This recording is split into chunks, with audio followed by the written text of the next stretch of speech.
Hi, Professor. This is Joao Paredes, and I'm cursing in Programming 3. And today I'm going to present you the assignment 3. So, please let me go first through the rubrics and the tasks that we had to do for this test. These are the ones. So, first is it's about creating a stock data and displaying stocks into a WPF user interface. So here is the Visual Studio code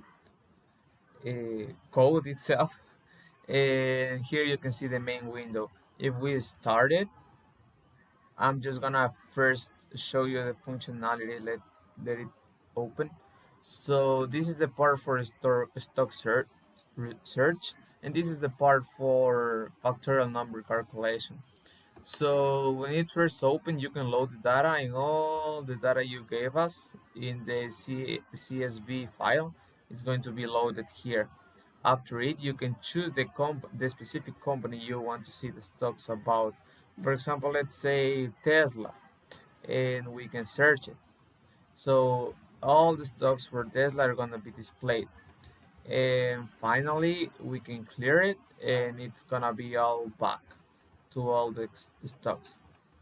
Besides this, there is the factorial number calculation part where we can input any number like 10 and get the factorial here. It can be 300 and get a factorial. It doesn't matter the number, and it doesn't interfere with the stock search. Finally, let me show you the functionality of it. First of all, to create the main window XAML, you can go here, and here you can see the grid. The main grid has this margin, so it can be bigger, as you can see. And this part is for the stock search. A text block saying stock search, a bottom, a label, a combo box to show the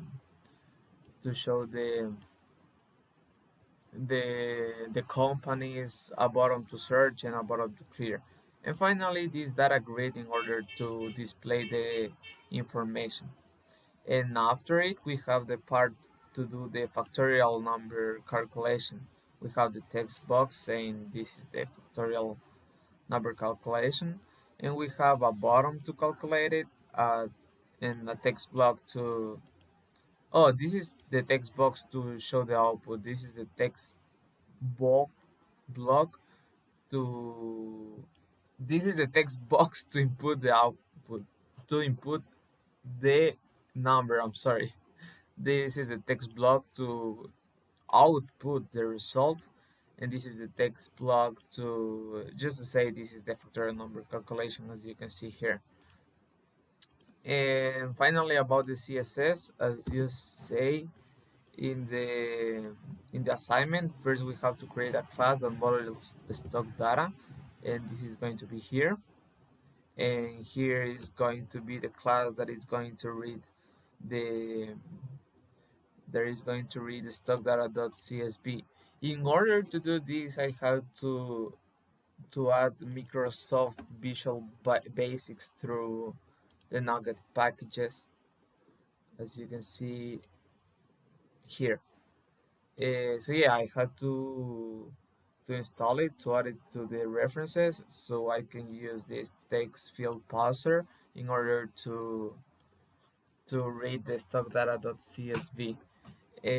So this is the class. Then through to process the data, this is all the data that we are processing.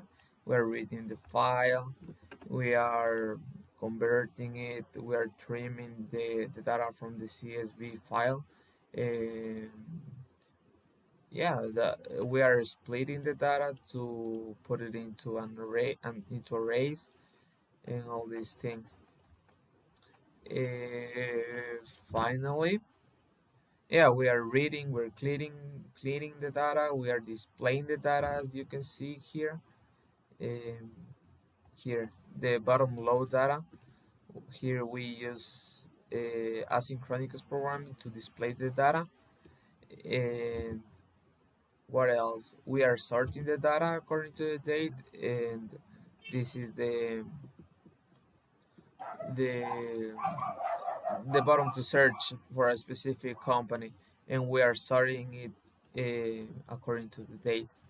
And this is the query. This is um, kind of optional. It wasn't uh, requested by you, but I just decided to clear that in order if you want to search for another company stocks.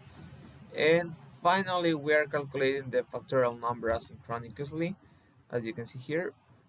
First, we define the factorial method with asynchronous programming. Here is how we basically calculate the factorial number, uh, a simple task. And finally, with the factorial method, again through asynchronous programming, we calculate the factorial number, we send to a result, and then we display it in the result block.text. And this is pretty much it. This is how it works, as you can see here. And we're cleaning, displaying, sorting, reading, and doing the factorial number calculation asynchronously without any problem. And that would be it for my assignment, Professor. Thanks for watching.